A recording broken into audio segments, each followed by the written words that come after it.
Buenas tardes a todas y todos. Bienvenidos y bienvenidas a una nueva edición de Diálogo Internacional, el programa de Atilio Borón. Hoy estamos aquí en el estudio, quien les habla, Marcelo Rodríguez, junto a Telma Luzani. Hola, ¿cómo están? ¿Cómo estás, Telma?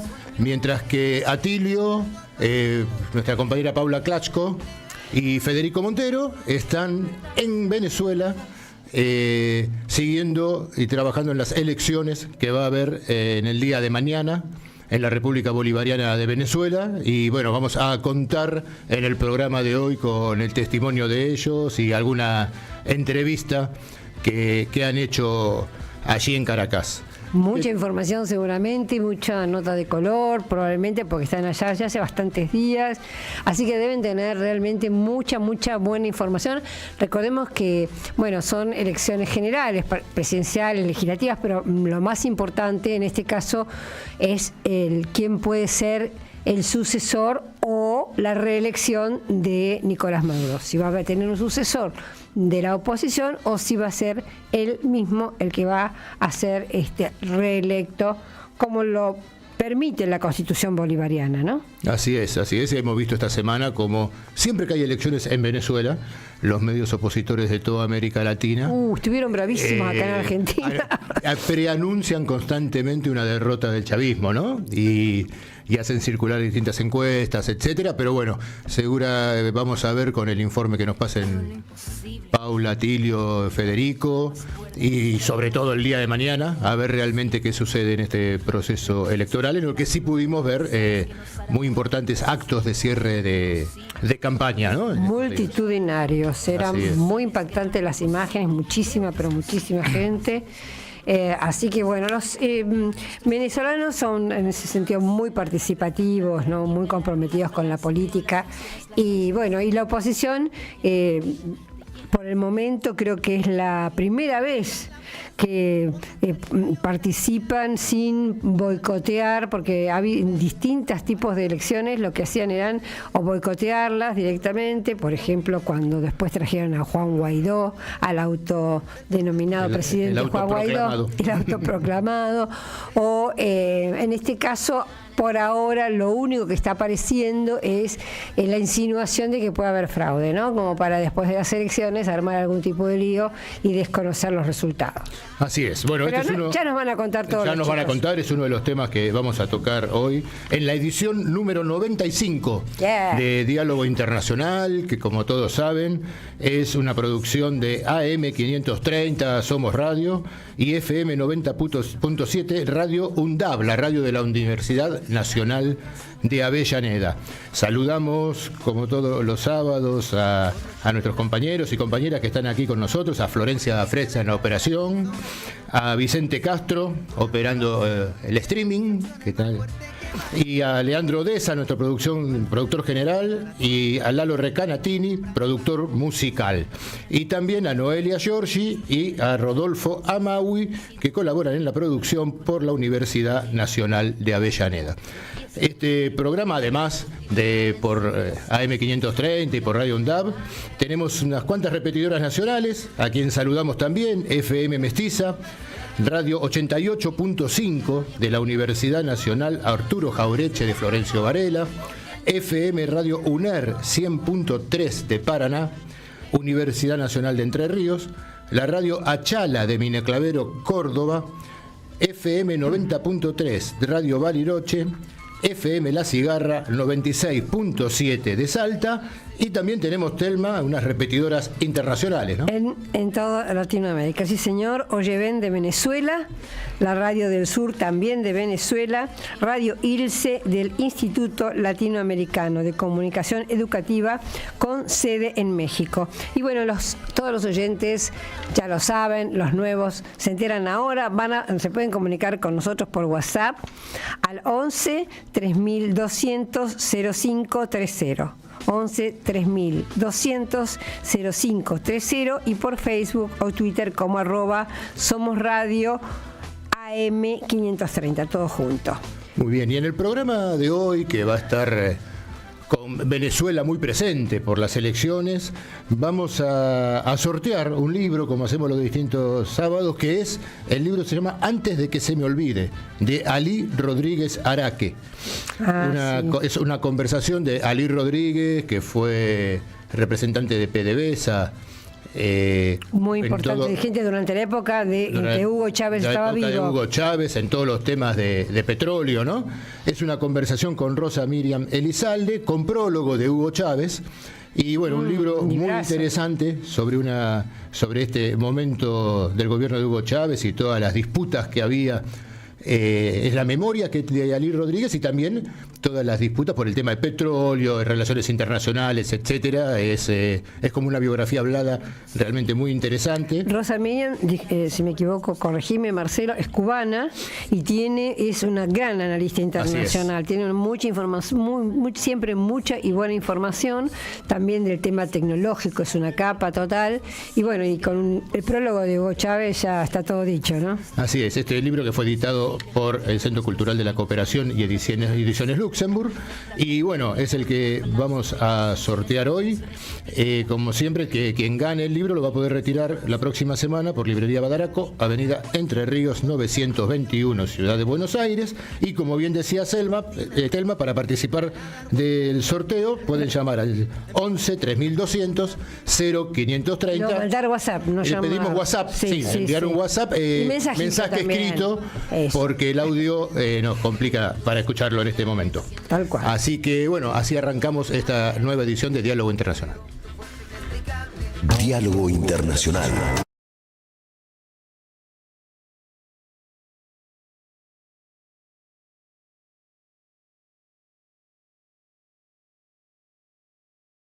Tenemos mucha información de Venezuela y para comenzar vamos a escuchar un informe que nos envió Atilio Borón desde Caracas.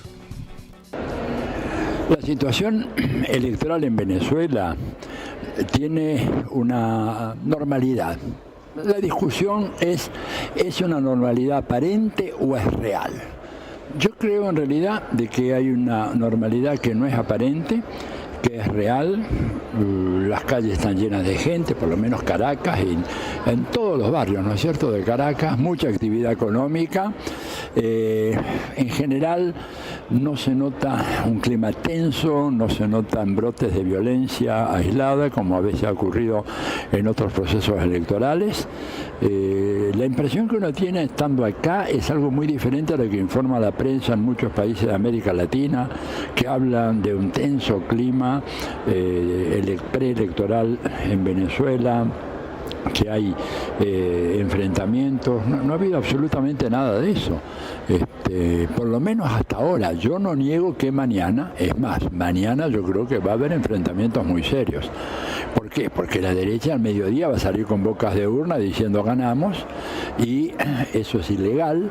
Puede ser que la persona que lo haga sea arrestada o quienes lo hagan sean arrestados, ¿verdad? Y eso va a dar lugar a claramente enfrentamientos callejeros. Yo, así como digo que hoy la cosa la veo muy tranquila, muy normal, mañana creo que va a ser esto una situación muy, muy conflictiva, muy violenta, porque bueno, la derecha viene acá no solo a ganar las elecciones. Yo lo vengo diciendo como una tesis central de mi interpretación. Las elecciones son una pantalla para encubrir lo que para ellos es un objetivo fundamental, estratégico, inaplazable, impostergable, que es acabar con lo que ellos llaman el régimen chavista.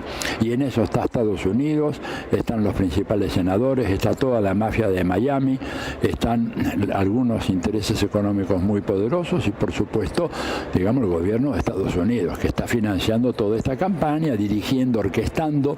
Yo estuve mirando, por ejemplo, los titulares de la prensa en estos últimos 2 o 3 días, comprando el Mercurio, La Nación, Clarín, La Tercera, algunos otros diarios, ¿verdad?, en América Latina, El Tiempo, etcétera. Bueno, parecen escritos por un mismo periodista.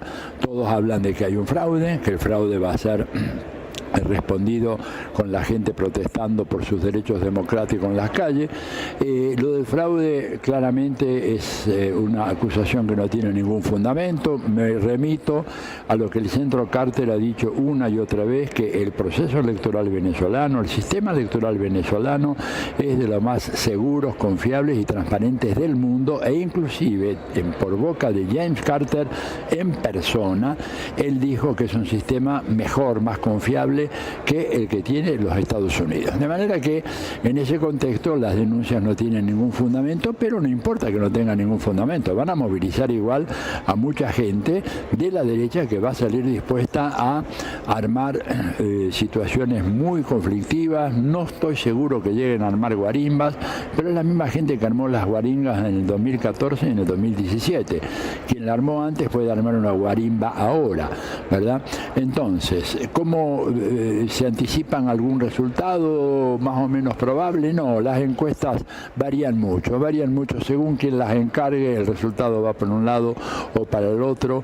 La impresión que tengo yo, y es una impresión y le pido perdón si no pude conversar ni con Paula ni con Federico, que están acá. Con Federico apenas me crucé ayer un minuto, a Paula no la vi, nunca la vi en medio de todo, sí la vi, perdón, en los actos del día miércoles y jueves, pero después no la vi más, ¿verdad? No pude chequear con ella esta información, pero la impresión que yo tengo es que va a ser una elección muy reñida, con una diferencia, ¿verdad?, a favor de el ganador de no más de 2 o 3 puntos. Alguna gente habla de que la victoria del presidente Maduro es segura. Yo no estoy totalmente convencido de eso, es muy probable, pero puede ocurrir que las urnas digan otra cosa. Hay que tener mucho cuidado en eso. Me parece que a veces se confunde la voluntad, las ganas, el deseo con la realidad. Ya vimos lo que nos pasó con Milei en la Argentina, ¿verdad? La voz de la calle es una voz que suena con un tono muy antichavista por momentos, según los segmentos sociales a los cuales uno se dirige. E inclusive a mí lo que me preocupa es que, hablando con gente muy de pueblo, bueno, no te dicen que van a votar en contra, pero tampoco te dicen que van a votar a favor, están ahí en la duda, bueno, sí, ¿sabe qué? Pero el dinero no nos alcanza, es insuficiente, la cosa está mejor, sí, mejoró mucho, el presidente Maduro hizo una gran obra, pero vos lo mirás a los ojos y te das cuenta de que no sé si esa gente cuando llega al cuarto oscuro, cómo va a votar. De todas maneras, vuelvo a repetir, esto es una impresión, ninguna de las encuestas da un resultado taxativo para un lado o para otro, y además creo que va a haber mucho voto a último momento que puede cambiar, y puede haber otro factor que es muy importante, y es que hay 2 candidatos, ¿verdad?, cuyos nombres se me fueron en este momento, les pido que me disculpen, pero no es el candidato principal, que es González Urrutia, que es el títere de María Corina, ¿no es cierto? Pero los otros 2 que le siguen, uno es un candidato que representa de manera muy clara a la comunidad evangélica y es un candidato que arrastra un caudal de votos bastante significativo, en primer lugar. Y luego hay otro que está haciendo toda una estrategia de largo plazo para constituirse en la alternativa de síntesis superadora de entre chavismo y antichavismo para la elección del 30. Ojo con este otro, se me fueron los 2 nombres, pero los pueden checar rápidamente. Yo estoy ahora a punto de abordar un bus para ir a una reunión muy importante, ¿verdad? Esos votos no van a ir seguramente a González Urrutia, con lo cual es probable que realmente sí se produzca esta victoria de Nicolás Maduro, que sería lo más importante. Ahora, producida la victoria, evidentemente en ese momento salen con todas sus fuerzas la derecha y sus grupos de choque y sus patotas, y van a tratar de reeditar el proceso de las guarimbas, aunque el gobierno está muy preparado para eso. La otra cuestión que hay que tener en cuenta es que si llegara a ganar González Urrutia, pongámosle el caso, hay un largo proceso de transición que son 5 meses, en donde en esos 5 meses puede ocurrir cualquier cosa. Lo primero que puede ocurrir es que si gana María María Corina, mejor dicho, si gana el títere de María Corina, que es González Urrutia y María Corina pidan el traspaso del gobierno en el curso de los próximos días y que el Departamento de Estado y la Casa Blanca salgan a decir, sí, esto es lo que hay que hacer, esto es lo que queremos, ¿verdad? Entonces, me parece que hay que tener cuidado porque eso no puede ser tolerado por el gobierno, pero ellos lo van a hacer.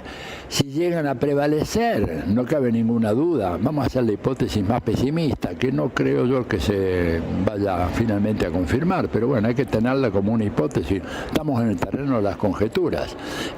Si llegara a ganar González Urrutia, ¿no es cierto?, y llegara a avanzar en el proceso de transición, González Urrutia al día siguiente de tomar el poder o el gobierno o la misma tarde designa a María Corina Machado como vicepresidenta o un cargo cualquiera, no sé, hace una maniobra, renuncia y al día siguiente acá gobierna María Corina Machado, que realmente es una persona absolutamente una extremista, racista, de derecha, inspirada por un odio pero ancestral en contra del chavismo, de los pueblos originarios, de las clases populares de Venezuela y que sería capaz de hacer los peores estropicios, en línea con lo de Milei y yo diría que probablemente peor todavía que lo que está haciendo Milei en la Argentina. Entonces me parece que eso sería el peor, lo que se llama el worst case escenario, ¿no? El escenario peor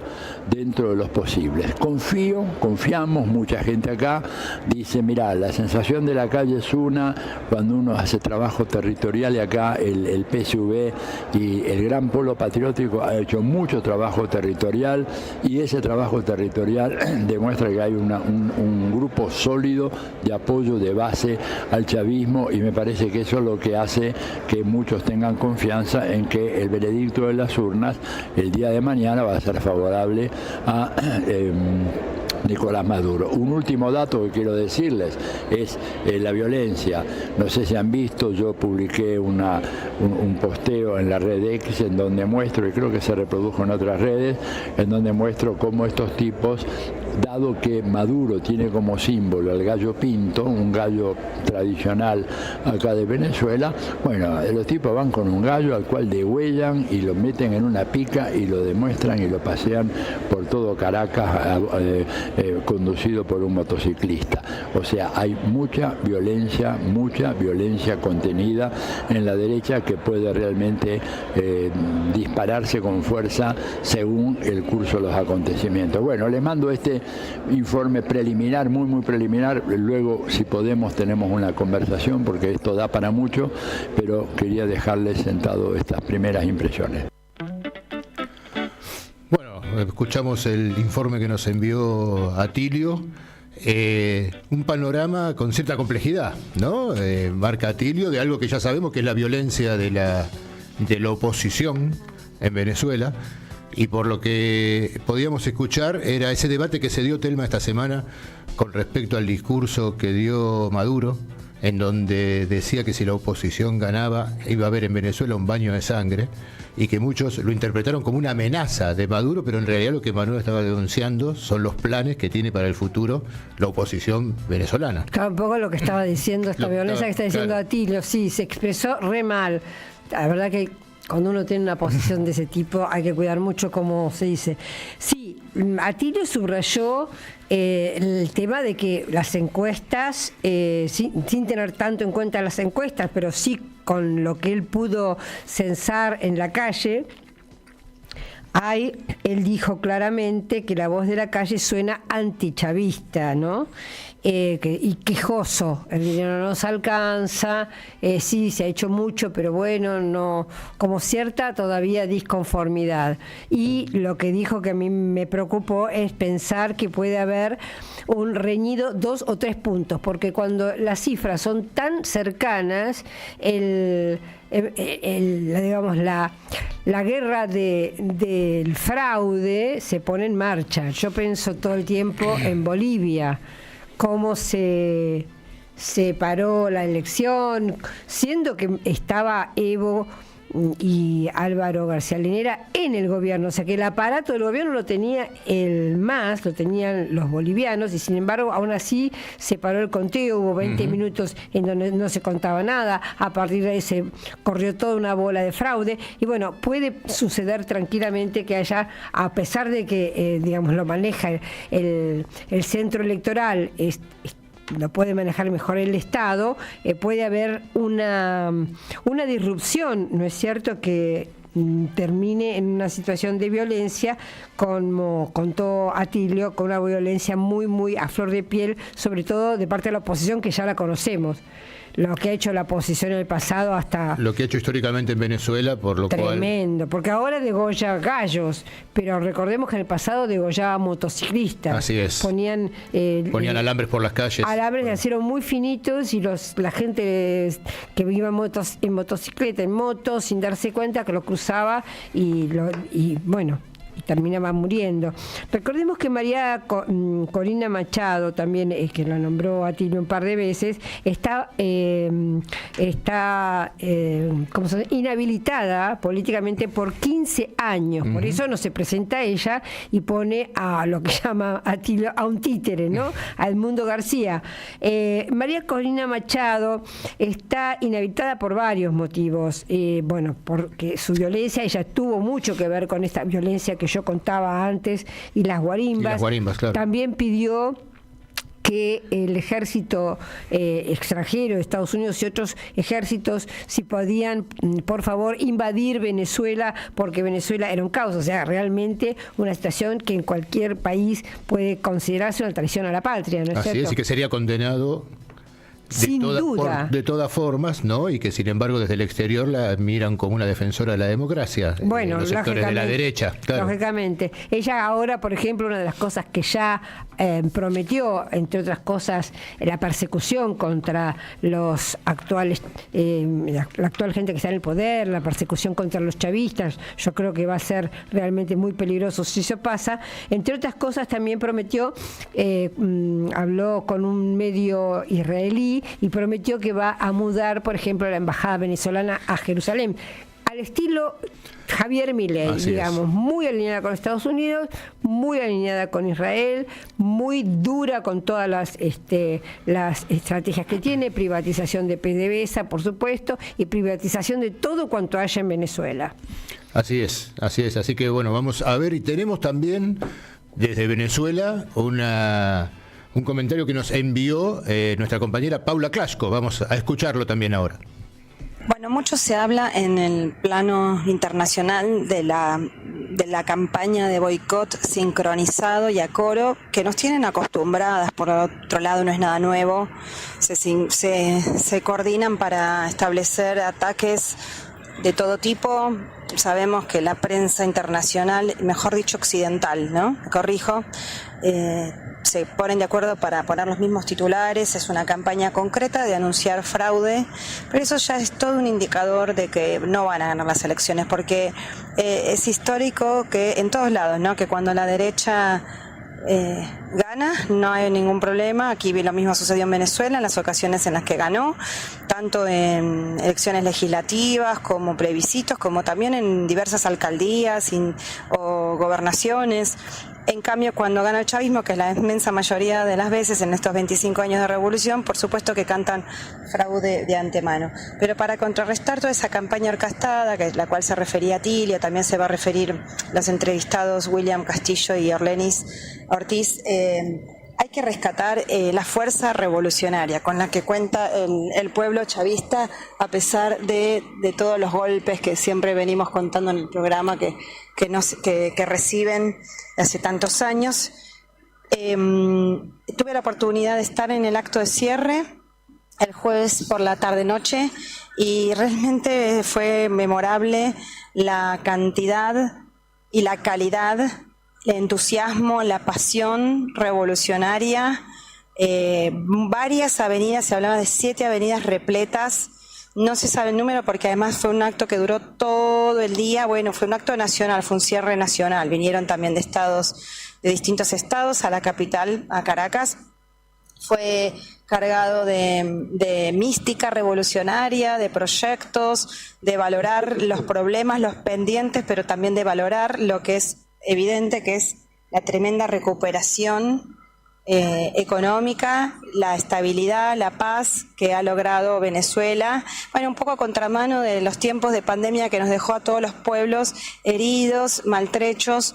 Pareciera que acá en Venezuela, dadas las circunstancias dramáticas del bloqueo criminal y la pandemia, reorientaron todos los esfuerzos para rehacer su economía, para sustituir importaciones. Ahora Venezuela fabrica, se autoabastece sus alimentos cuando antes importaba más del 90% de lo que se consumía, y ahora se ha invertido absolutamente esa ecuación.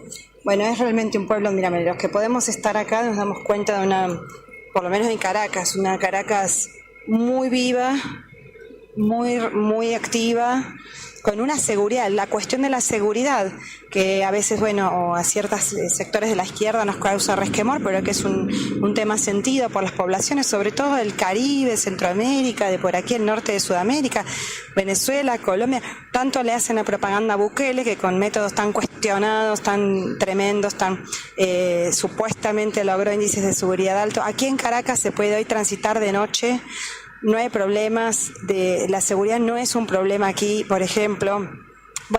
Diversos elementos que vamos a seguir profundizando, pero eso me parece importante. Las comunas, los proyectos de las comunas que están muy vivaces, construyendo siempre con una actitud crítica, con el horizonte del socialismo, con recursos. Hubo un plebiscito.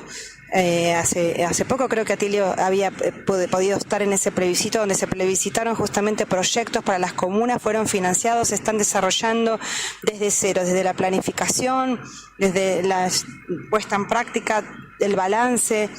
Eso es una realidad en todo Venezuela, son comunas socialistas.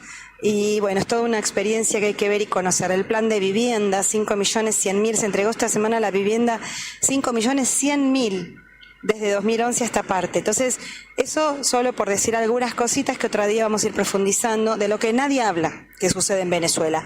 Entonces, esa campaña de desprestigio, aquí hay los que, en todo caso, los que planean fraude es esa oposición violenta de la que hablaba Tilio, es esa María Corina Machado, que es una señora de la élite, que antes se limpiaba el cachete cuando alguna señora del pueblo se acercaba a besarla, y ahora se hace la que no, pero es una señora de alta alcurnia que maneja un títere, que además ese títere tiene sus manitas manchadas de sangre porque fue embajador en El Salvador en los peores años de la guerra civil, de un gobierno de derecha de aquí de Venezuela. Pero entonces, por ejemplo, se descubrió uno de los intentos de atentados de hoy de la derecha violenta, que querían cortar los cables de electricidad en Ureña, lo que hubiera dejado sin luz a un territorios muy amplios, con lo cual no hubieran podido votar la población y mucho menos, transmitir ningún resultado. Por lo tanto, si hay algún intento de fraude, son ellos. Igual hay algún caso suelto de testigos que tratan de generar un escenario de problemas que no hay, porque claro, si vienen cantando que va a haber fraude hace tantos días preparando ese escenario, algo tienen que inventar. Pero la realidad es que es todo muy tranquilo, que acá el pueblo vive las elecciones con muchas ganas, con mucho ahínco, con mucho amor. Desde muy temprano mañana va a sonar la Diana, que va a despertar a las y los venezolanos para ir a votar. El chavismo es muy disciplinado, tiene una gran maquinaria que le llaman del 1x10x7. Es una maquinaria aceitada, aceptada, militada, con mucho amor. Y van a estar arriba a las 3 de la mañana para estar a las 5 haciendo fila en los centros de votación. El sistema electoral está, además de decirlo, es auditado, ya lo dijo Atilio, de manera perfecta, funciona de manera impecable. Y la verdad es que eso es algún inconveniente que pueda llegar a haber mañana, en todo caso, que esperemos que no suceda, porque de verdad que funciona todo muy bien. No tiene ni punto de comparación con lo que sucede en muchos otros países de nuestra América y tal vez de otros territorios también.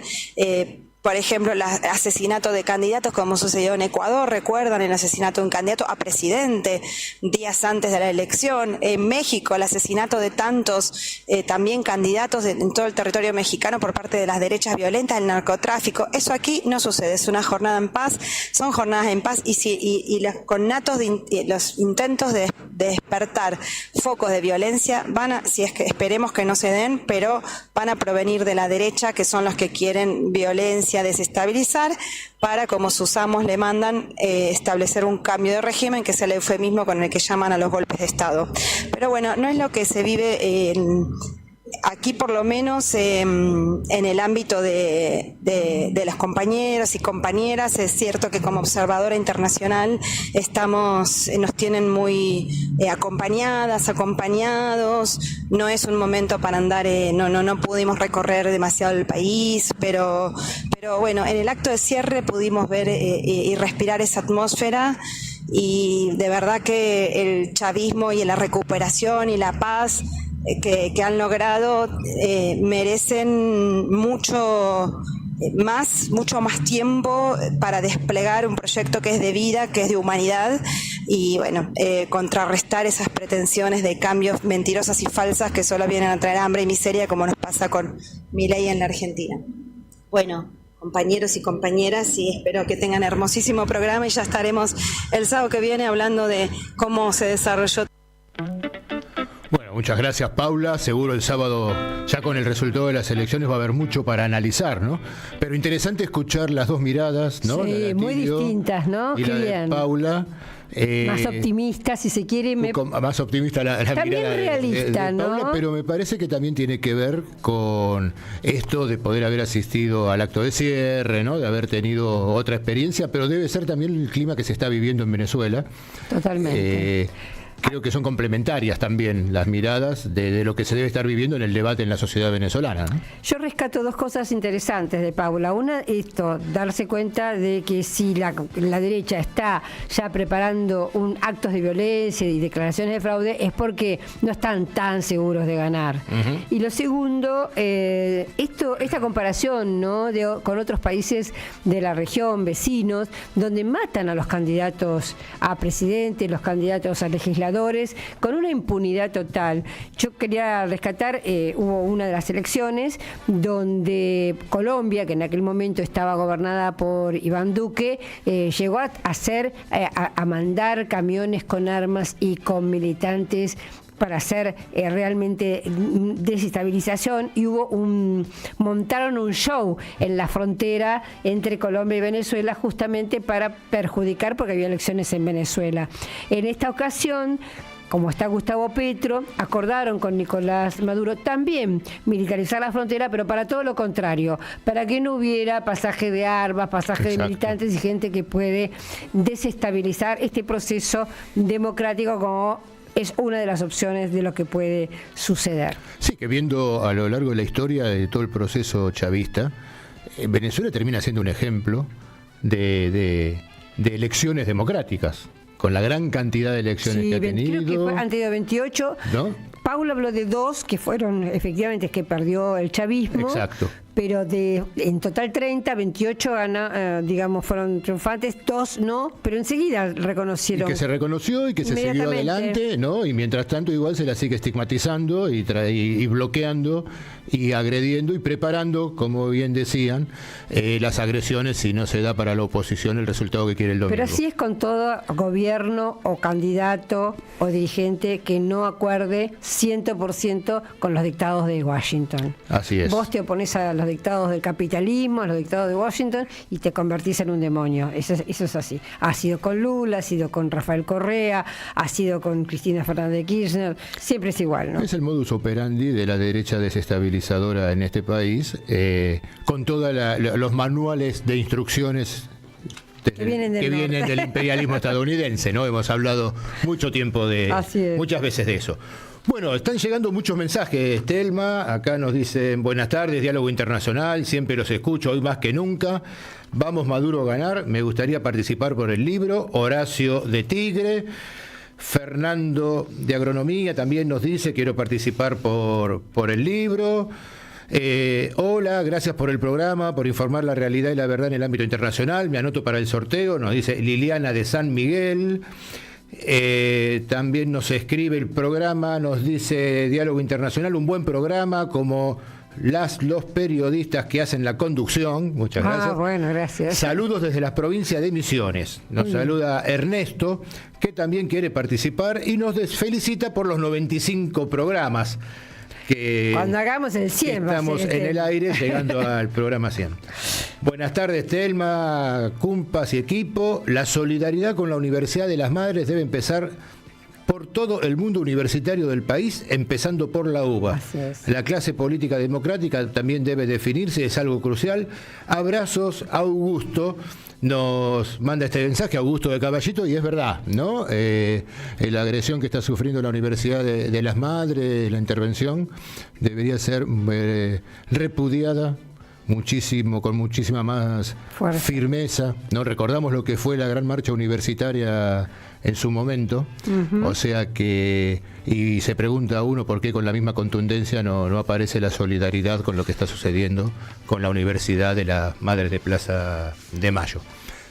Bueno, vamos a una pausa y después seguimos en Diálogo Internacional.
Seguimos en Diálogo Internacional, un programa que se transmite por la AM 530, la radio de la Madre de Plaza de Mayo, y por la radio de la Universidad Nacional de Avellaneda, FM 90.7. Y tenemos, Telma, ahora una entrevista. Es una súper entrevista. Una súper entrevista. A ver si estamos conectados. Sí, estamos conectados con Eleonora Gosman, periodista, corresponsal en Brasil. Una amiga también del programa, querida, colega. De todos nosotros.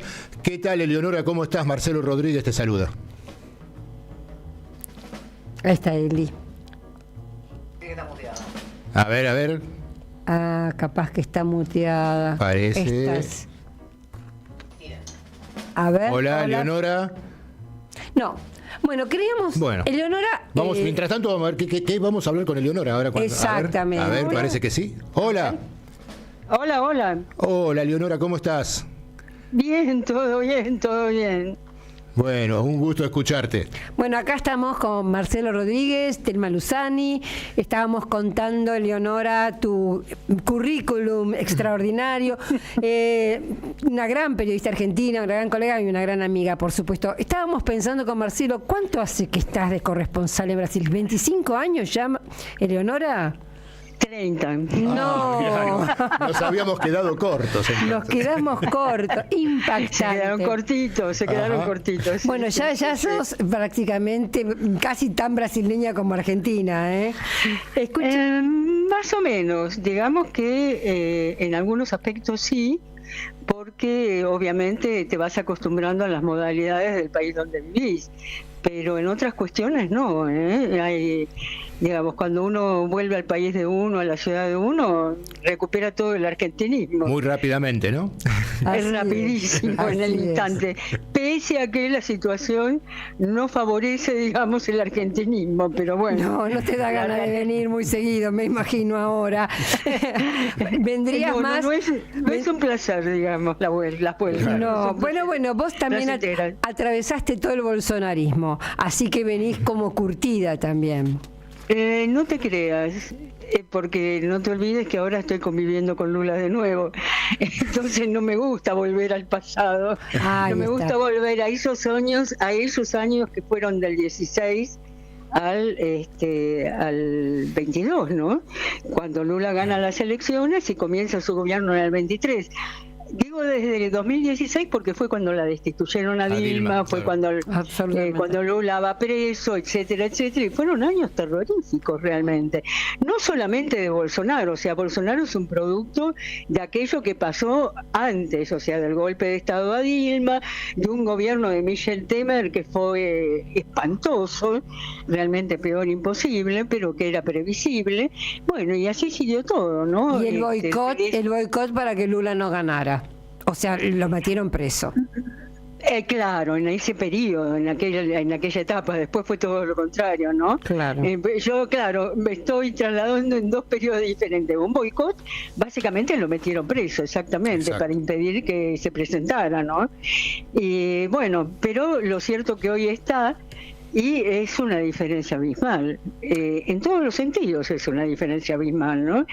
La prensa, por ejemplo, ya no es la misma de aquel periodo, aunque hay medios que tienen una costumbre hermosa de boicotear todo lo que sea, lo que tenga olor a progresismo, claro. No que tenga olor a progresismo. Porque muchas veces se lee, Eleonora, que está pasando ciertas dificultades. ¿Por qué no nos haces un balance de lo que va de este tercer gobierno de Lula? Mira, el balance es extremadamente positivo. Primero, hay una última encuesta de Quaest, que es que la acierta, es una de las encuestadoras que la acierta y mucho, que le da a Lula 54% de aprobación. Digamos que te guste o no te guste, el presidente sigue teniendo aprobación, y una aprobación mayor que incluso aquella con la que ganó las elecciones, que fue el 52%. Entonces, y simultáneamente está en caída el gran oponente de Lula, y digo es el gran oponente porque no hay otro, sinceramente. O sea, cualquiera que intente ir en su lugar difícilmente pueda ni siquiera aproximarse a Lula, ¿no? O sea que la derrota sería muy abrumadora. Entonces, bueno... ¿Y quién es ese oponente? A Bolsonaro sería. Sí, pero no está inhabilitado Bolsonaro. Está inhabilitado, exactamente, está inhabilitado. Pero si vos lo ves desde el punto de vista del perfil, o sea, Bolsonaro sigue midiendo en las encuestas, no nos olvidemos de eso, ¿no? Entonces es el único que mide, ese es el tema. No quiere decir que la derecha no tenga candidatos, tiene un candidato en el futuro, digamos para el 26, que es un candidato interesante. Hoy es interesante y me quedo por ahí nada más, ¿no? Que es Tarcisio de Freitas, el gobernador de San Pablo. Digo interesante porque puede ganar, digamos, puede aproximar, no ganar no puede. Sinceramente la derecha creo que no gana de nuevo en Brasil. Una vez que hiciste la experiencia, no querés la vuelta, sabés que no te resuelven nada. Esta es la realidad, ¿no? Ajá. Y bueno, ojalá sea así, ¿no? Que una vez que se hizo la experiencia no se vuelva a apoyar a la derecha. Pero sobre todo no la van a apoyar los sectores políticos y de poder. Eso es lo que te quería preguntar. ¿Esto que decís que no la van a apoyar es los sectores populares que ya vieron esa experiencia o porque tampoco para los sectores de poder fue un negocio, digamos, fue conveniente el gobierno de la derecha, claro? Los sectores de poder pesado, estoy hablando, claro, hay sectores de poder que pueden apoyar a Bolsonaro, que les interesa el bolsonarismo, y junto con el bolsonarismo la versión que se iba a venir nueva del bolsonarismo, que era el liberalismo de extrema derecha, por decirlo de alguna manera para identificarnos, ¿sí? O sea, algo parecido a lo de Milei, ¿no? Eso era lo que se venía con la segunda parte de Bolsonaro, y realmente creo que el poder en Brasil, el poder económico, digamos, el poder incluso político lo percibió, y al percibirlo dijeron no queremos más Bolsonaro en la presidencia del país. Digamos que de haber una derecha, tendría que ser una derecha más intermedia, o sea, una derecha más centrista. El problema de una derecha más centrista es que ya capotó la derecha centrista. Capotó justamente cuando... Perdón, ¿se dice capotar? No. Perdón. Te entendemos. Sí, usé una palabra que no era en español. Quise decir, para mí la derecha centrista está... Colapsó, podemos decir. Colapsó. ¿Cómo? Colapsó. Exacto. Y una de las expresiones de ese colapso es precisamente el Partido Socialdemócrata de Brasil, que era el partido de Fernando Henrique Cardoso. Mira, da la casualidad que están llevando ahora, porque hay elecciones que son las elecciones de medio término en Brasil. Esas elecciones de medio término, que son en octubre próximo, en realidad son elecciones de lo que serían asambleas legislativas estaduales de los estados y al mismo tiempo de intendentes. ¿Sí? Entonces... ¿El tema cuál es con esto? El tema es que no es de los estados, perdón, es de las ciudades, ¿no? Son las de las intendencias. Hay asambleas legislativas en las intendencias. Bueno, entonces ¿qué es lo que está pasando con esto? Lo que está pasando es que lo que se ve, tratan de convencerle a la gente que Lula, en realidad, la asociación con Lula no va a ser cierto, no va a dar cierto, no va a ser potente. Y no es así, realmente no es así. Se está viendo en San Pablo, donde junto con un personaje de izquierda importante va una ex ministra de Lula, que después se pasó al PCDB, pero después salió. Digamos, no es que se pasó, pero gobernó con el PCDB en San Pablo, en la ciudad, ¿no? Claro. Que es Marta Suplicy. Entonces, va como candidata a viceintendente de San Pablo. Bueno, esa fue una elección de Lula, sinceramente, a pesar de que el candidato no es de Lula, el candidato es de otro partido, pero lo imita a Lula en todo lo que puede, Boulos, ¿no? Estoy hablando de Boulos, que es un político joven, etcétera, muy buen imitador de Lula en el sentido de cómo habla, cómo dice las cosas, etcétera, ¿no? Sí, incluso la barba que tiene parece el Lula joven, ¿no? Es el Lula joven, claro. Exactamente. Sí. Si uno mira los antiguos videos y eso, para mí parece. Eleonora, sí. Te quiero llevar, vos hablamos todos un poco del tema Argentina, de Milei, y sabemos que lamentablemente la relación entre nuestros presidentes, entre el presidente Lula y el presidente Milei, es pésima. ¿Esto tiene alguna repercusión en los medios, en la gente, o directamente se ignora? No se ignora en absoluto. A Milei no lo ignoran en Brasil, para nada. Lo critican sí, pero no lo ignoran. Incluso hoy salió una nota muy extensa del diario Estado de San Pablo, que llegué a creer que podía haber sido una nota antigua, pero no, una nota de hoy, publicada, una materia, no un artículo larguísimo, donde ponen en tela de juicio la dolarización en la Argentina. Como algo imposible ya. Como una promesa imposible de cumplir. Que no se puede cumplir, efectivamente, y que además de no cumplirse, si quisieran llegar a eso, lo que dice el artículo es que sería desastroso. Así que y la otra que te quería preguntar, Eleonora, también es en relación a, porque hoy estamos mucho con el tema Venezuela, mañana sabes vos, hay elecciones. Y hubo también quisiera que lo aclares bien para el público argentino, si es que realmente hubo una mala digamos, una forma agresiva de parte de Lula o no. ¿Qué fue lo que pasó? De parte de Lula, bueno, lo que Lula dijo, yo no sé muy bien porque no estoy acompañando directamente las elecciones en Venezuela, pero sí lo que te puedo decir es que dijo Lula. Lula dijo, me asusta lo que dijo Maduro, que había dicho Maduro, que podía haber un baño de sangre en las elecciones. Sí, con el resultado, sí, efectivamente. Bueno, pero no pasó de eso, sinceramente no pasó de eso.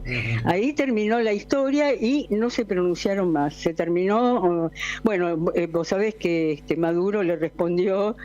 No sé cómo fue la historia del asusto, del miedo. Que el que se había asustado tome manzanilla, ¿no? Algo así. Que tome manzanilla, una cosa que se tranquilice. Claro, eso, claro, tal cual. Pero igualmente mandó delegados, creo que está incluso Celso Amorín, nombre de el brazo derecho, de la mano derecha de Lula, ¿verdad? De Lula, en la parte internacional es la mano derechísima, claro. La manísima derechísima, ¿viste? Porque ese es el tipo más importante que ha tenido Lula en sus gobiernos. Inclusive hay que recordar que en los primeros gobiernos de él, el gobierno 1 y gobierno 2, él tuvo a Amorín como canciller. Sí. O sea que no es un detalle. Y quien está ahora como canciller, Mauro Vieira, es también íntimo de Amorín. Así que, ex embajador acá en Buenos Aires. Él fue embajador en Buenos Aires, efectivamente. Entonces, lo que ellos están tratando ahora es de tranquilizar las aguas.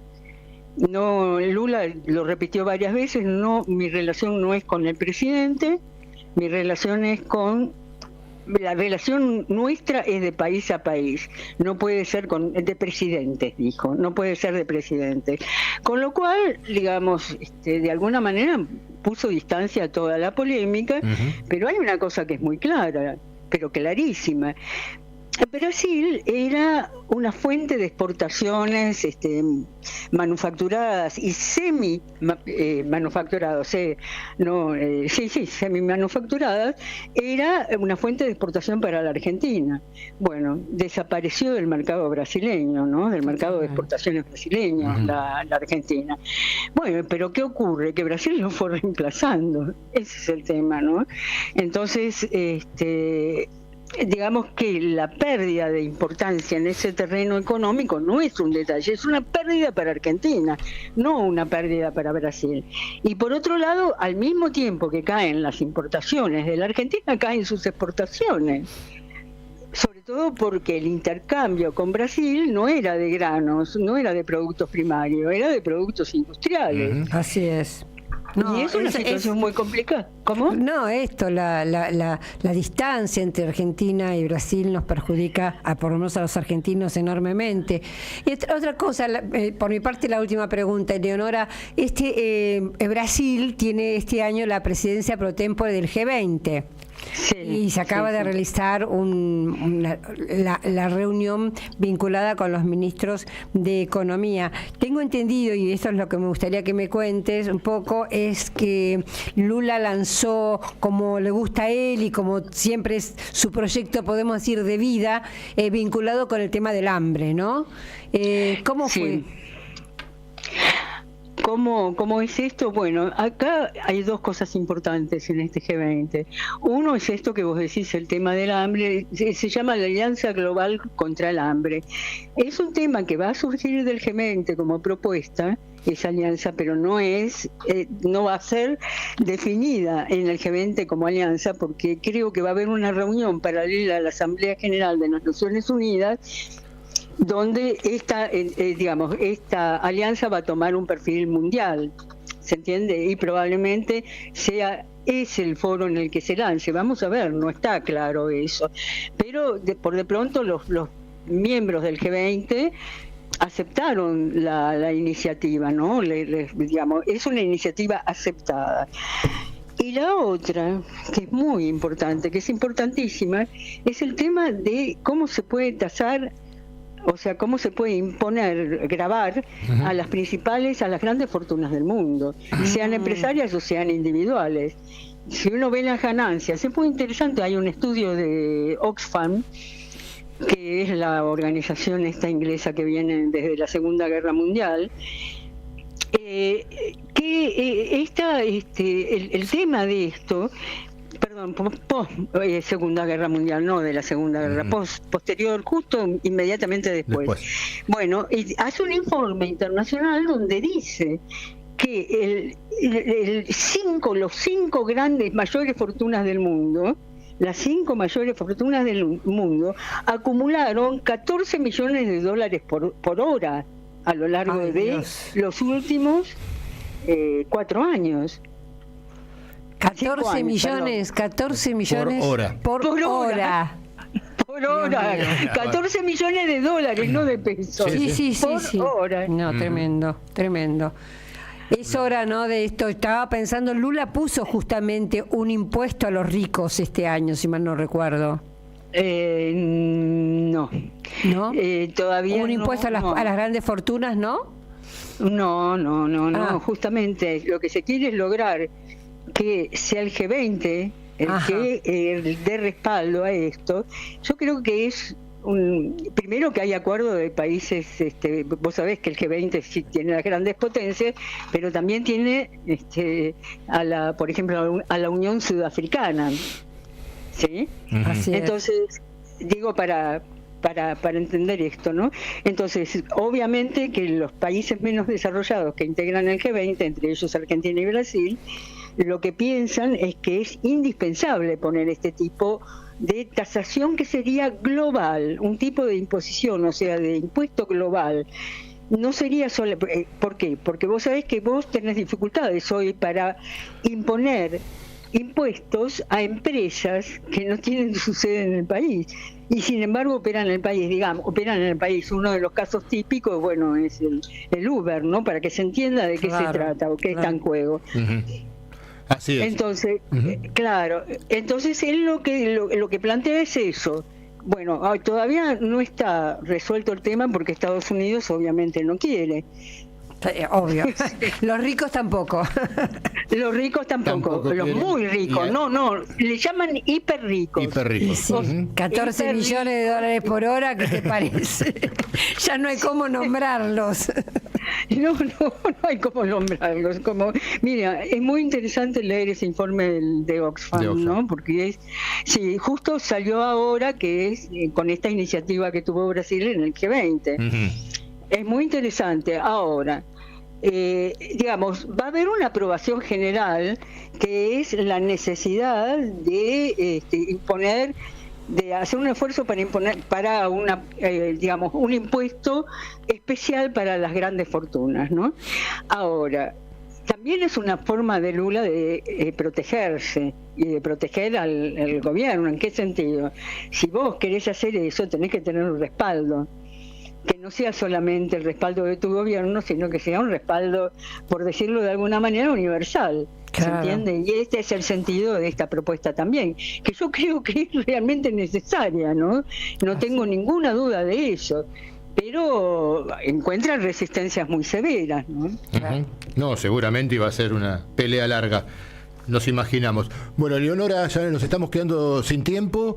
Te queremos agradecer muchísimo que nos hayas atendido nuevamente. Y bueno, estamos en contacto.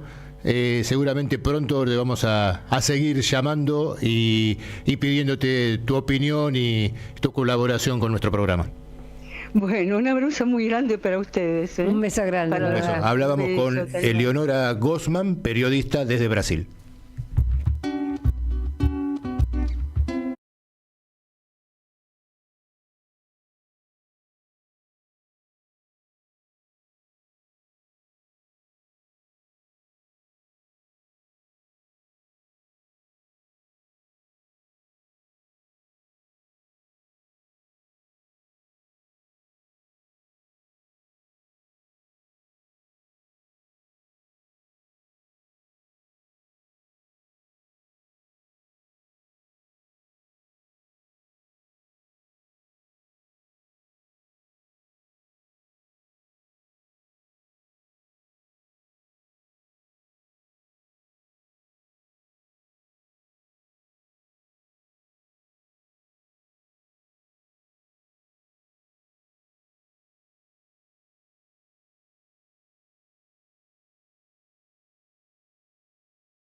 Seguimos en Diálogo Internacional, escuchábamos a Simone interpretando Doctor Getulio y bueno, tenemos otra llamada, ¿no? Una conexión, creo que estamos en contacto con nuestra compañera Paula Clasco desde Caracas. Hola Paula, ¿cómo estás? Hola, querido. ¿Cómo están, Marta y Telma? Bien, muy bien. Acá tratando el tema de Venezuela y bueno, ansioso saber qué novedad nos podés pasar en vivo de cómo está la situación allá en este momento. Mira, acá estamos con Atilio, que ahora enseguida les paso. Estamos, no sé si escuchan una musiquita hermosa de fondo. Algo se estamos escucha, en ¿sí? un gran...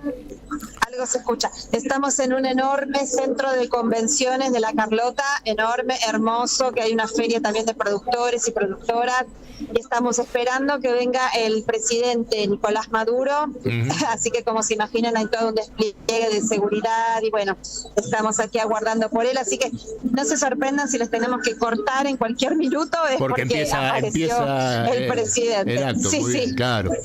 ¿Y qué tal? Así va a ser, pero bueno, aquí estamos contentos con Atilio, con cientos, miren, no les podemos explicar la cantidad de observadores internacionales que hay, los que están acá son acompañantes invitados, o bien por el Partido Socialista Unido de Venezuela, o por Cancillería, bueno, estamos como acompañantes electorales, hay como 1000, qué sé yo, de países de todo el planeta entero, pero del que se les ocurra estábamos recién acá, por ejemplo, con el hijo de Nelson Mandela, gente de, no sé, de esa calaña realmente.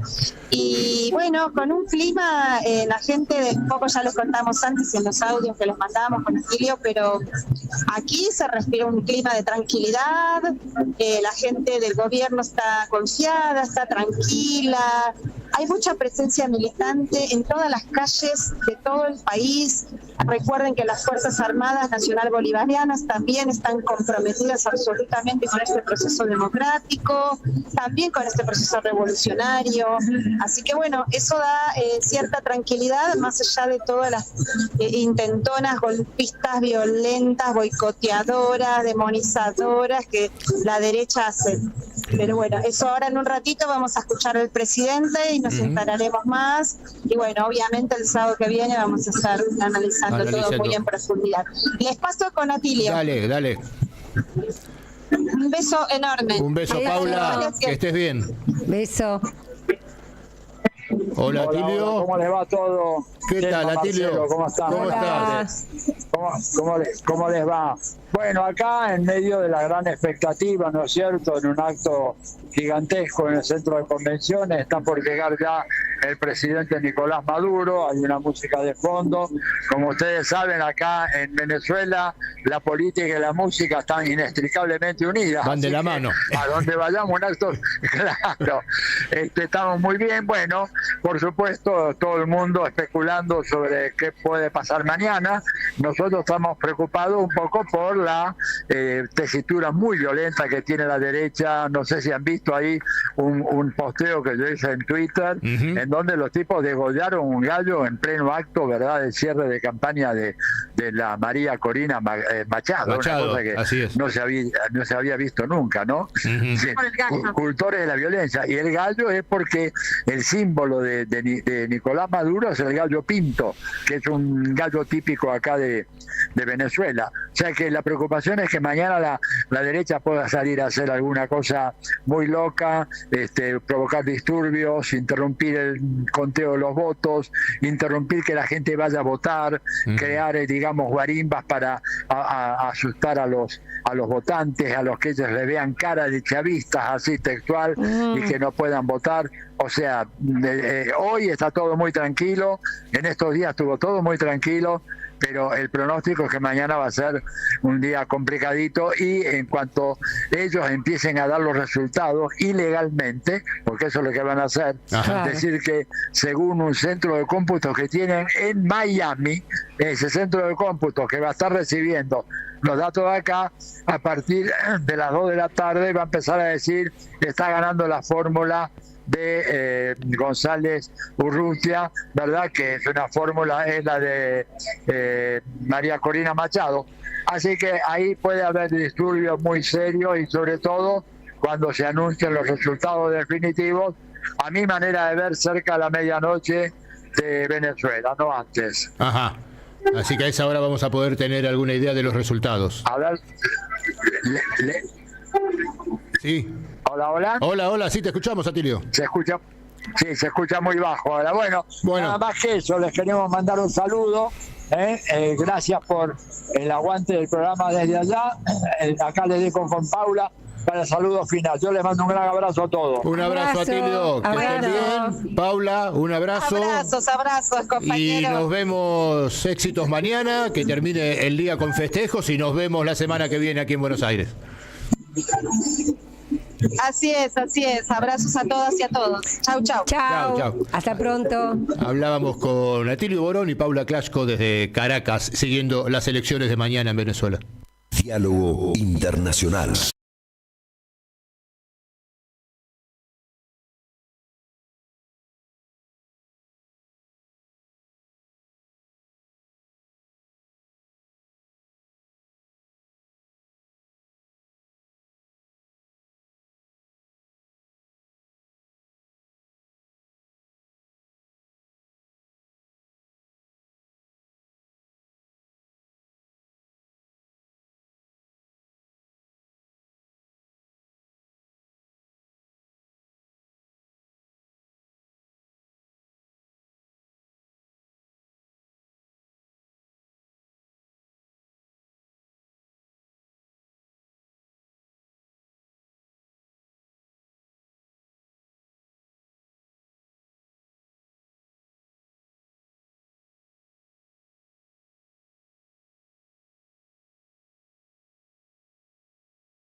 Bueno, nos vamos a Estados Unidos, estamos muy pendientes de todo lo que puede pasar.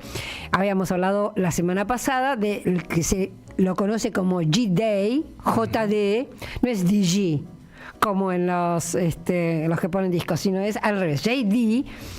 Vance es el vicepresidente de Donald Trump y también se está concretando la figura de Kamala Harris. Hoy concretamente fue bendecida por el matrimonio Obama, que era el gran demócrata que faltaba bendecirla. Es decir, ya la había respaldado los Clinton, la había respaldado Nancy Pelosi, y Obama estaba todavía indeciso. Una cosa interesante de Kamala Harris es que admitió hoy, sábado, no ser favorita ante Donald Trump. Algo que no hacen normalmente los Estados Unidos, los norteamericanos, viste que son todos winners. Nadie es loser allá, todos son winners. Entonces, esto que ella diga, bueno, voy segunda, no se sabe si es estrategia, si es algún tipo, digamos, de, no sé, de, ¿cómo decir?, de modestia. Lo real es que hoy salió a decir que todavía va atrás de las encuestas en la carrera presidencial para la Casa Blanca. Otra cosa interesante y muy vinculado con el tema de las elecciones es la presencia, la visita de nada más y nada menos que el primer ministro de Israel, Benjamin Netanyahu. ¿Por qué es importante? Bueno, Benjamin Netanyahu tiene hay una predilección o una muy buena sintonía con Donald Trump. Él lo prefiere y lo dice. De hecho, el yerno de Donald Trump es un judío llamado Jared Kushner, que tiene importantes negocios inmobiliarios en Israel y siempre ha sido como muy pro Netanyahu en cuanto a sus políticas y en cuanto a sus consejos a Donald Trump. Y la relación entre Netanyahu y los últimos demócratas, digamos, tanto con Biden como con Obama, no ha sido bueno. Al punto que yo recuerdo en el 2015, lo que hizo Netanyahu fue puentear a Obama, no le avisó, cayó en Estados Unidos y dio un mensaje en el Congreso, tremendo, sin que el presidente de la nación lo supiera.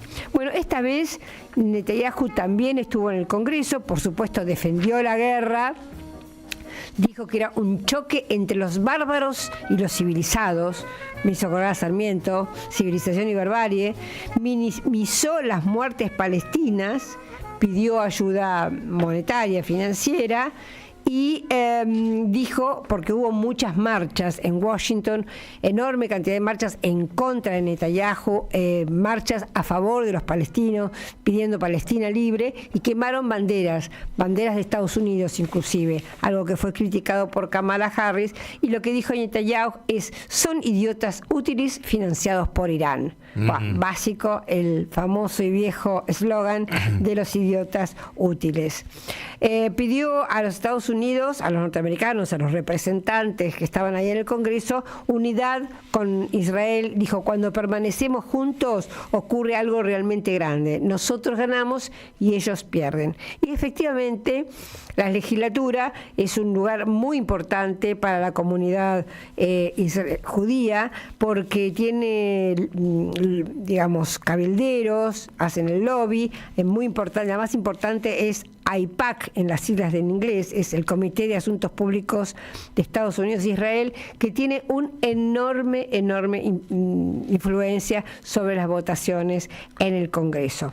Bueno, la última noticia es que después viajó a Miami, se encontró con Donald Trump, Netanyahu, y a último momento tuvo que volar precipitadamente a Israel porque hubo un ataque con cohetes en la zona del Sinaí.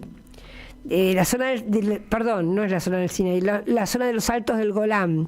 La zona de los Altos del Golán es una zona que Israel se apropió después de la guerra de los 6 días en 1967. Había un campo de fútbol, parece, no se sabe todavía, que fue Hezbollah el que tiró los cohetes, todavía no se sabe quién es el autor, pero el hecho es que hubo cohetes lanzados sobre ese campo de fútbol y murieron 10 personas muy jóvenes, porque todos todos los que estaban ahí jugando al fútbol tenían entre 10 y 20 años, hubo chicos, entre esos 10 muertos hubo chicos. Así que esto es la última noticia que impactó sobre las elecciones de Estados Unidos. Kamala Harris se puso en la posición opuesta a Trump y opuesta a Benjamin Netanyahu.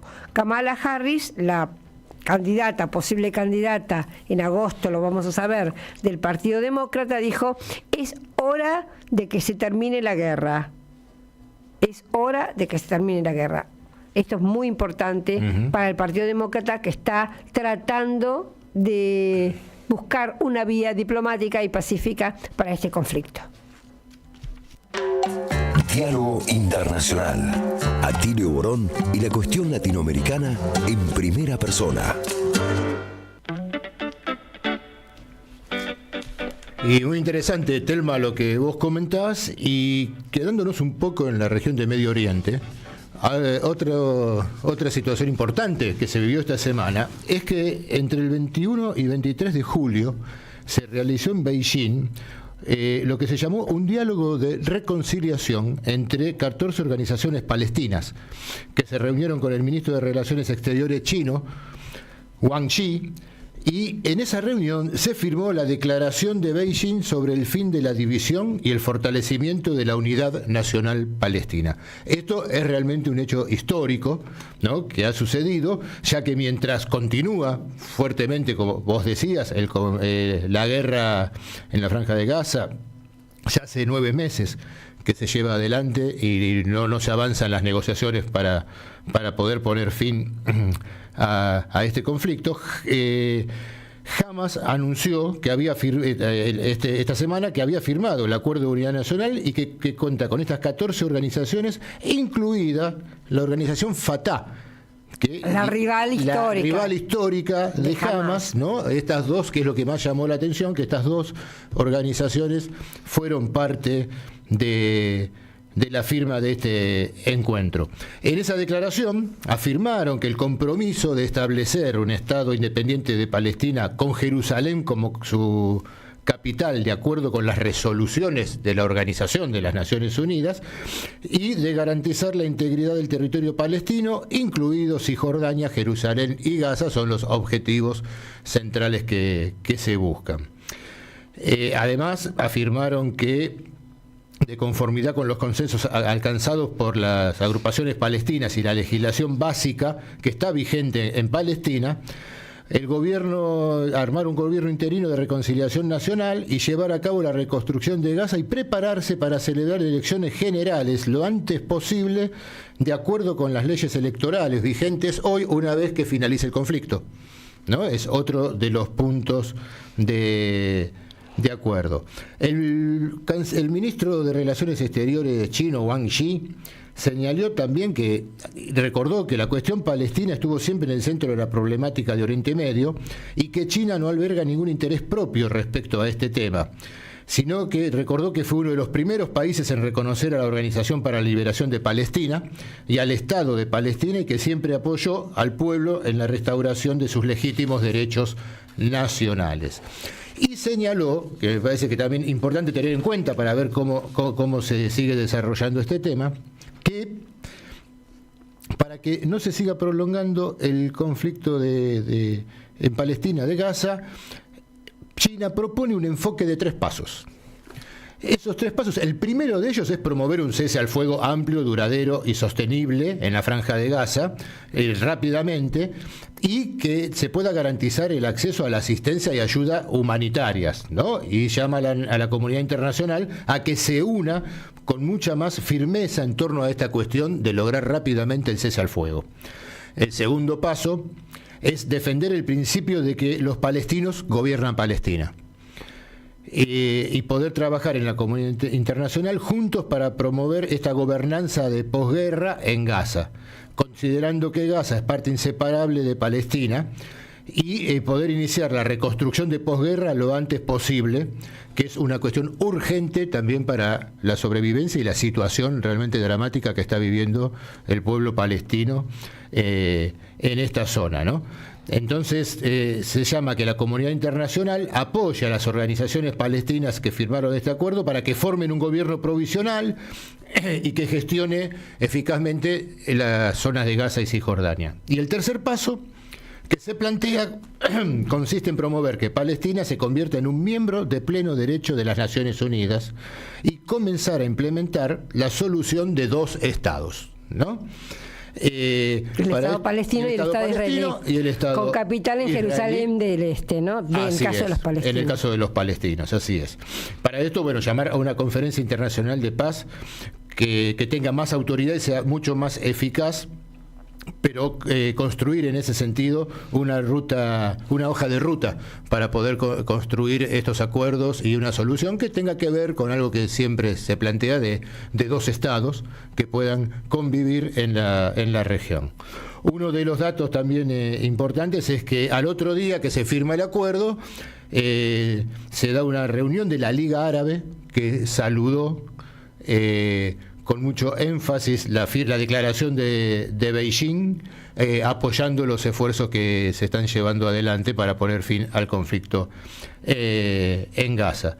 Esto tiene una importancia enorme por lo que sucede en Medio Oriente, por el genocidio que está viviendo el pueblo palestino, realmente podemos decir, en esta zona de Gaza y Cisjordania, y que, como venimos tratando en el programa, siempre realmente es de una gravedad enorme y que necesita tener una solución rápida, ¿no? Pero además, como venimos diciendo, nos demuestra la importancia y el protagonismo que está ocupando, como venimos hablando en muchos programas, la República Popular China cada vez más en los temas internacionales, en los conflictos, como mediador, como facilitador de estos encuentros. Es enorme el protagonismo que está logrando la República Popular China y por eso, bueno, en este programa le prestamos tanta atención, ¿no? Totalmente. Vos sabés que voy a pasar un chivo. Escribí una nota que va a salir mañana en el Destape. Y yo la llamo el nuevo milagro de China, pero además empiezo diciendo que empezó un ciclo que podemos llamar la Pax Cínica, que es con S cínica, no con C.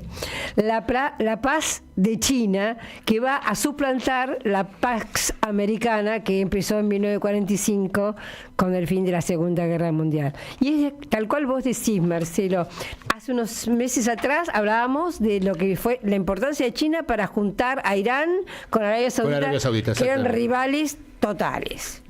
La capacidad que tiene ahora para juntar a otros 2 rivales, como Hamas y Al-Fatah. Entonces, estamos viendo que no solo es muy capaz, en el sentido que logra estas uniones, sino que quiere ser un jugador global. Quiere ser un jugador global, no de la guerra, sino de la paz. Y yo creo que por eso se adelantó tanto Biden y Kamala Harris a decir: hagan paz, hagan la paz. Hay una influencia muy grande que tiene el discurso de la República China a favor de la salida de la comunidad de un futuro compartido, como llaman ellos, y de la resolución pacífica de los conflictos. Bueno, agradecemos a Ricardo Belgrano, Fernando de Agronomía, Liliana de San Miguel, Cristian Ruggeri, Silvina María. Recordamos que nos están mandando mensajes, saludos y están participando por el sorteo del libro Antes de que se me olvide, de Ali Rodríguez Araque, publicado por el Centro Cultural de la Cooperación y Ediciones Luxemburg, con prólogo de Hugo Chávez, el libro. Y quien lo gane, como siempre, lo va a poder pasar a retirar esta semana por Librería Badaraco, Avenida Entre Ríos 921, Ciudad Autónoma de Buenos Aires. También ¿está el ganador? No, todavía no. No, también Augusto Caballito, Silvia Centeno, Rod Retivo, nos escriben y mucho más, los saludamos, Julieta de Puerto Santa Cruz. Bueno, y acá me pasan, el ganador del libro hoy es Augusto de Caballito, que puede pasar a retirarlo a partir del lunes, recordamos, por Librería Badaraco, Entre Ríos 921, Ciudad de Buenos Aires. Bueno, hoy los vamos a dejar ahora, nosotros acá con Telma nos vamos despidiendo, porque los vamos a dejar con una muy interesante entrevista que nos mandó nuestra compañera Paula Klasko. Desde Venezuela, ¿no? Desde Venezuela, Caracas, que la hizo hoy también en los trabajos que están haciendo allá, con William Castillo, viceministro de Políticas Antibloqueo de Venezuela, y con Orlenis Ortiz, que es una comunicadora venezolana, quienes pan pasado, ya hemos hablado con ellos ya en nuestro programa, pero bueno, hoy Paula les hizo una entrevista muy interesante. Sobre las campañas mediáticas, creo sobre también, las campañas mediáticas también y cómo viene la situación en las elecciones de Venezuela. Así que bueno, los dejamos con esa entrevista, les mandamos un saludo y nos vemos el próximo sábado en una nueva edición de Diálogo Internacional. William Castillo, queremos consultarte desde Diálogo Internacional en este momento tan histórico, tan importante que van a vivir el domingo, que ya están viviendo en Venezuela. Un poco lo que nos pasa en Argentina, tú sabrás, también estamos con aquí Orlenis, las matrices falsas, distorsionadas que permanentemente intentan imponer a coro desde la prensa mundial, occidental, ¿no? Me corrijo, occidental, pero en Argentina particularmente también. Entonces queremos escuchar, tú como viceministro, queremos escuchar qué de las cuestiones más importantes que han estado intentando desmontar desde aquí con La Verdad de Venezuela. Sí, bueno, en Venezuela va este domingo al proceso electoral número 35 en 24 años. Se han hecho 35 elecciones de distintos niveles, desde niveles locales, referendos nacionales, referendos revocatorios, elecciones presidenciales, asambleas, a todos los...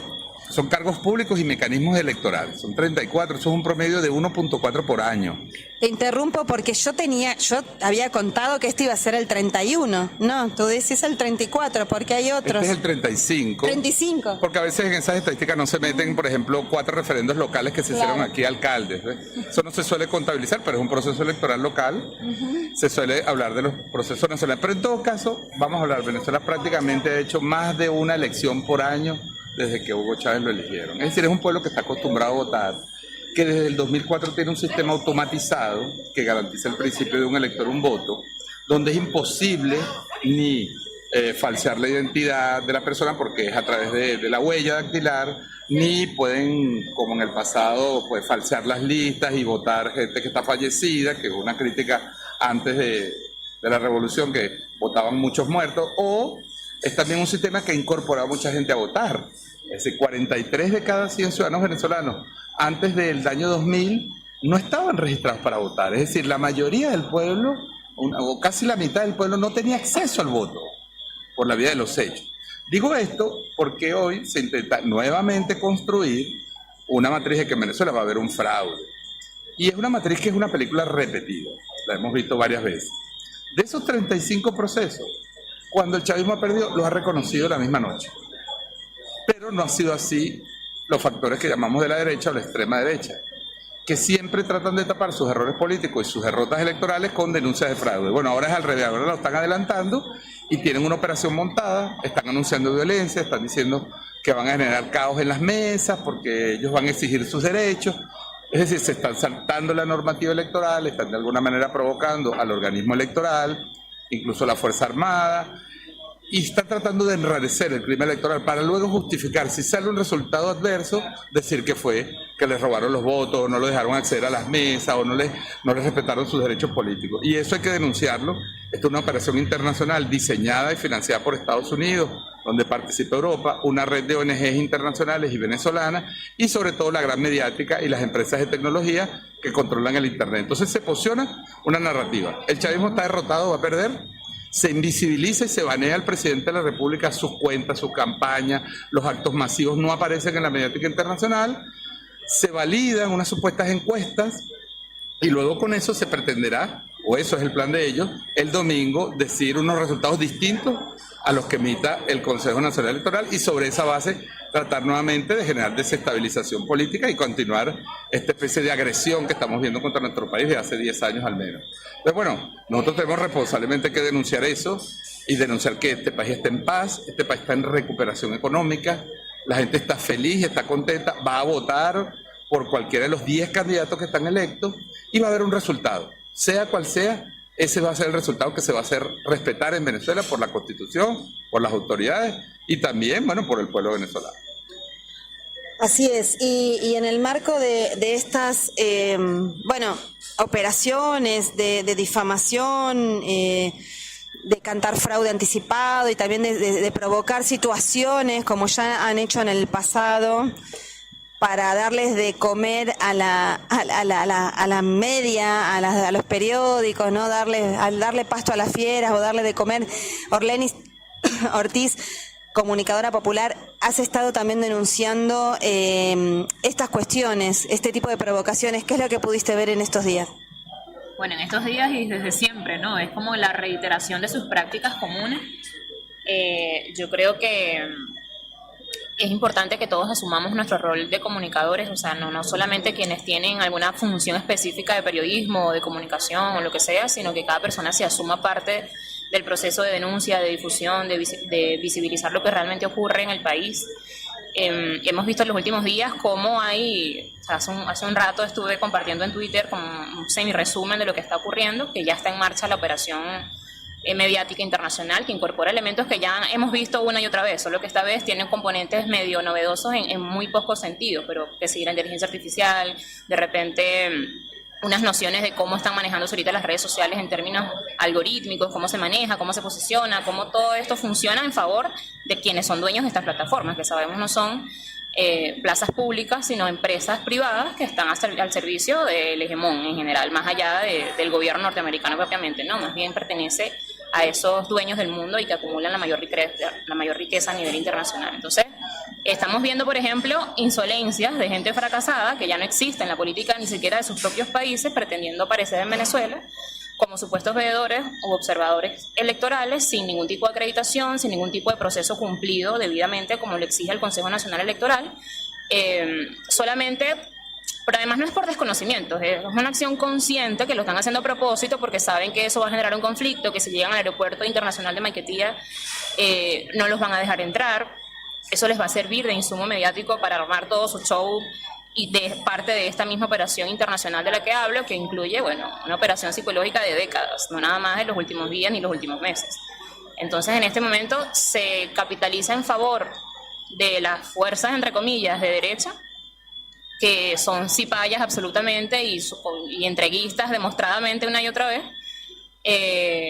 nuevamente su intención de hacer ver que aquí no hay un proceso democrático abierto y transparente, que todo está en tela de juicio y todo lo de siempre. O sea, yo comentaba la misma cuestión de Guaidó, de las alianzas con los gobiernos cipayos a nivel no solamente latinoamericano, sino en el mundo, está otra vez poniéndose en escena con, por ejemplo, anuncios también insolentes y bastante prepotentes que ha hecho María Corina Machado en sus redes sociales, fundamentalmente en el Twitter, en esas ínfulas de supuesta estadista que se está comunicando con presidentes, pero hay que ver con cuáles presidentes, ¿no? Yo creo que en su momento, cuando estuvo vivo el extinto Grupo de Lima, ella también se comunicaba con cada uno de esos personajes de derecha, que son cachorros del imperialismo. Entonces ahora ocurre lo mismo. Y para lo más insólito de todo, por supuesto, la alianza con Milei, que ahora está dejando ver y que hay muchísima gente también cayendo en esa trampa. Entonces yo creo que allí la convocatoria es a que la gente esté pendiente, se haga parte de la difusión, se haga parte de ser desmitificadores respecto a la realidad que vivimos, pero también difusores de lo que se puede observar ese día. Y bueno, ahí vamos a estar pendientes de todo.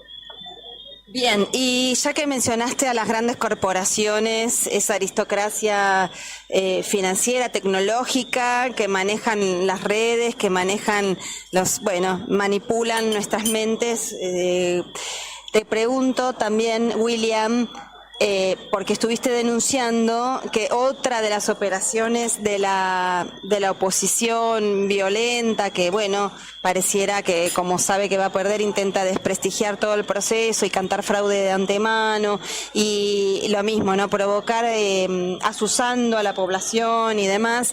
También estuviste denunciando que esa oposición violenta supuestamente denuncia de que de que el gobierno bolivariano cortaría el internet el día domingo como parte de todo este clima fraudulento, y en eso la acción directa de este personaje que está tan de moda, tan amigo del presidente Milei, Elon Musk. ¿Qué pasó en ese sentido, William?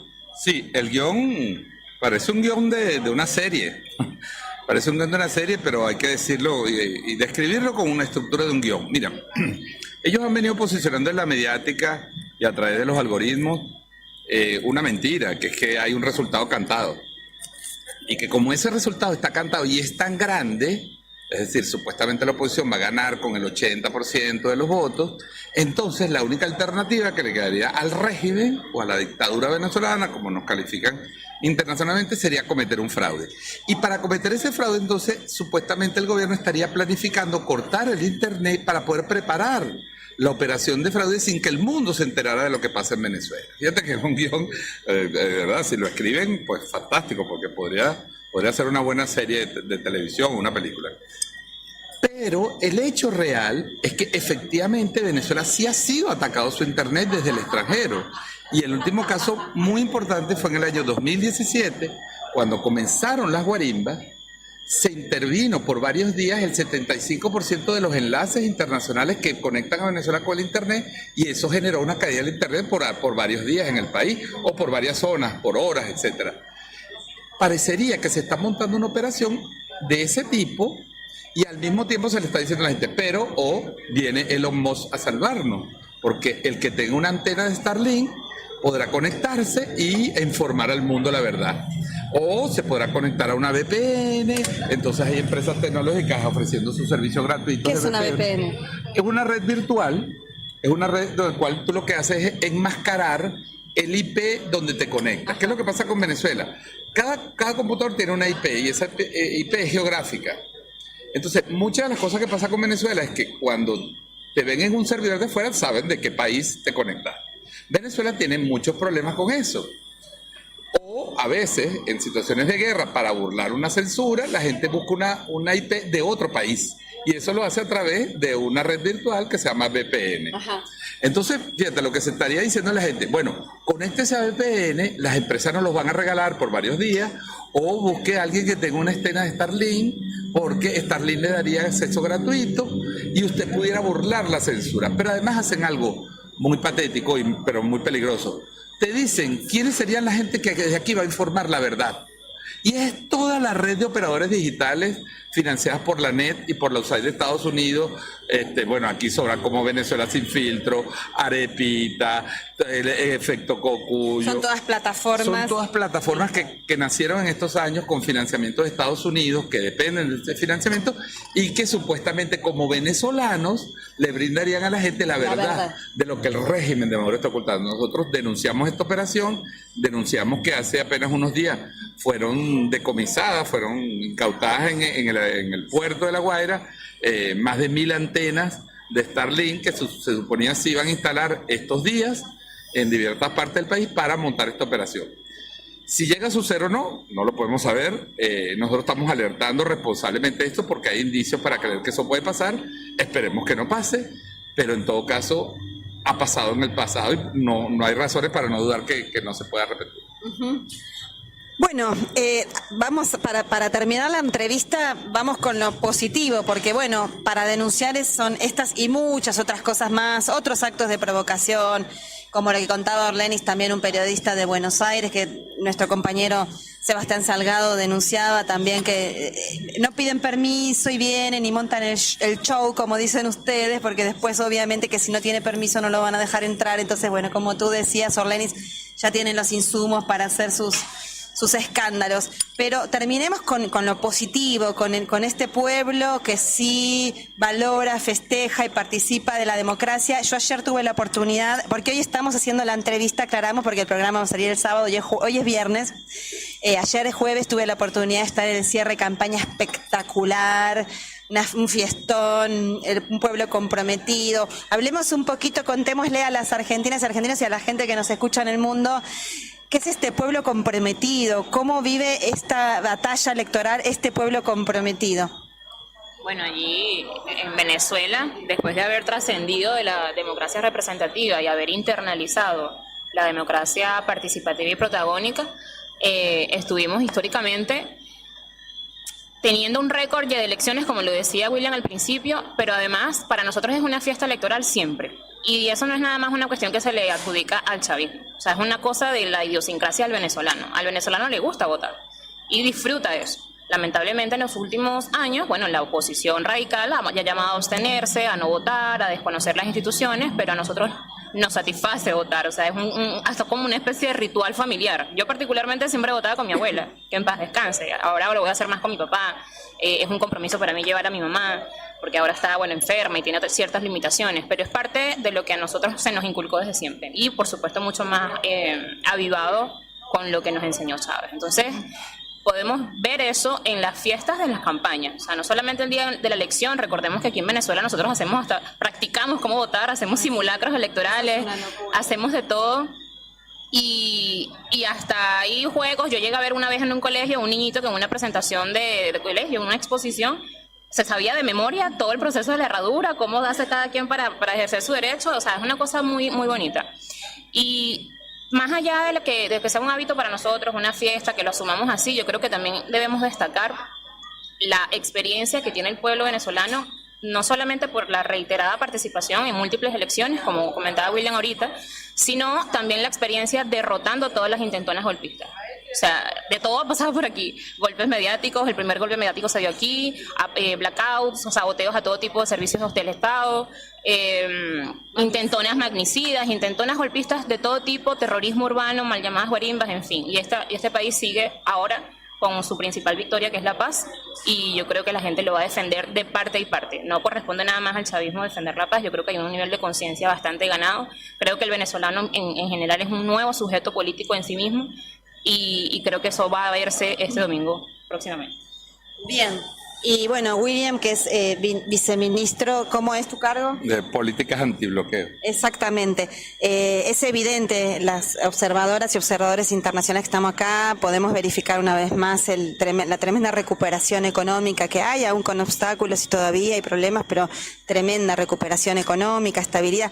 Cuéntanos un poquito de eso, de esa paz política, económica que se ha logrado construir, reconstruir, y también un poco ¿dónde está la fuerza revolucionaria? ¿Cómo se pone en juego en estas elecciones?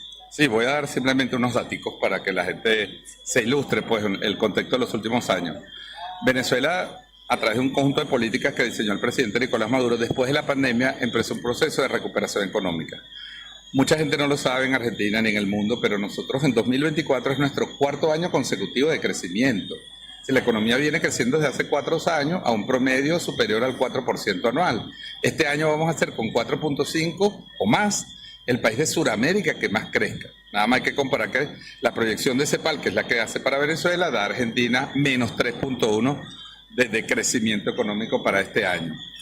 El dólar, que fue, digamos, un tema polémico, se ha logrado el control del tipo de cambio.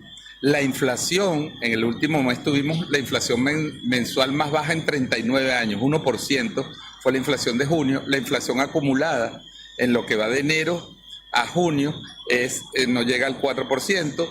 Es decir, hay una estabilidad económica que ha permitido un desarrollo del aparato productivo. Entonces, hoy estamos produciendo el 97% de los alimentos que consumimos los venezolanos. Hay sectores de la industria que se están reactivando, estamos exportando además el petróleo que está sancionado y bueno, logramos exportar algo por allí, pero estamos exportando no solo los rubros tradicionales, café, cacao y ron, estamos exportando camarón, estamos exportando flores, estamos exportando frutas, estamos exportando productos industrializados, estamos industrializando, por ejemplo, el cacao para exportar chocolate en vez de exportar la materia prima. Hay un proceso de emprendimiento, hay más de 1 millón de nuevas personas que en la pandemia empezaron a hacer pequeños negocios en su casa, el gobierno les está dando financiamiento y ya son economías individuales o familiares. Entonces, hay un ambiente, han llegado inversiones, se han reactivado la hotelería, el turismo creció, según las últimas cifras del Ministerio de Turismo, creo que más de 60% con relación a los últimos años. Entonces, bueno, el país está en un proceso de recuperación, falta mucho, sin duda alguna, porque el bloqueo y la afectación fue muy fuerte. Yo te diría que esos son datos duros que revelan que el país está en un buen momento, la gente está sintiendo los beneficios y también alguna incidencia va a tener eso en el resultado electoral del domingo, porque la gente quiere paz, quiere seguir como en recuperación económica, no quiere volver a una pelea fratricida entre hermanos o un revanchismo o un gobierno fascista, como pareciera que a veces algunos factores de la derecha quieren. Y para resumen, ¿dónde está el poder revolucionario? Yo te diría que hay varios componentes, ¿no? Primero tenemos un proyecto político, claro. Tenemos una visión de país. El presidente ha dicho que esta etapa son de 7 grandes transformaciones. Una de ellas es la ciencia y la tecnología. Vamos a llevar la ciencia y tecnología a la industria. Vamos a incorporar la ciencia y la tecnología para producir patentes, para exportar conocimiento, aprovechando la capacidad, la inventiva del venezolano. Vamos a recuperar la industria petrolera y gasífera con unas líneas que nos llevan hacia una economía más sustentable, más verde. Vamos a seguir apuntalando la producción agrícola, que es muy importante para la soberanía alimentaria, y vamos también a hacer reformas internas importantes en materia de corrupción, en materia de trámites, usando la tecnología para reducir el burocratismo, la falta de respuesta. El presidente ha propuesto una maximización de las penas para los delitos de corrupción, que el país estudie en algún momento poner cadena perpetua para ciertos delitos de corrupción que los equipos tenemos. Yo te diría también que tenemos una fuerza en la calle. Tenemos una sociedad organizada, un pueblo organizado a través de un sistema comunal. Tenemos una estructura de casi 4.000 comunas en el país, que es un nuevo tejido social, que es el pueblo empoderado en el territorio, gente que está haciendo sus casas, sus carreteras, sus sistemas de agua y además está produciendo alimentos. Es una economía que no se ve todavía, que ni siquiera es registrada en el PIB, pero que está abriendo perspectivas de crecimiento económico y de bienestar desde la perspectiva popular. Ese tejido social, eso es indestructible, eso ya despegó. Y luego también sí, tenemos una fortaleza, un liderazgo político claro, y tenemos también una Fuerza Armada nacionalista, que cree en la Constitución, que cree en el poder electoral y que va a hacer respetar eso, que no va a aceptar injerencias externas, ni va a torcer la voluntad de los venezolanos porque lo quiera Estados Unidos o lo quiera Europa. Así que tenemos una fortaleza, tenemos muchos errores todavía, muchas cosas que arreglar, por supuesto internas, fenómenos de ineficiencia, corrupción, pero es un país que se ha recuperado aún si no le han quitado el bloqueo, porque no nos han quitado ninguna de las medidas que nos impusieron, pero que hoy le está demostrando que es posible recuperarse aún con una agresión cruel y criminal como la que hemos sufrido. Bueno, muchísimas gracias, William, Orlenis, querida, y ya hablaremos entonces después de la victoria del domingo. Diálogo Internacional. AM 530.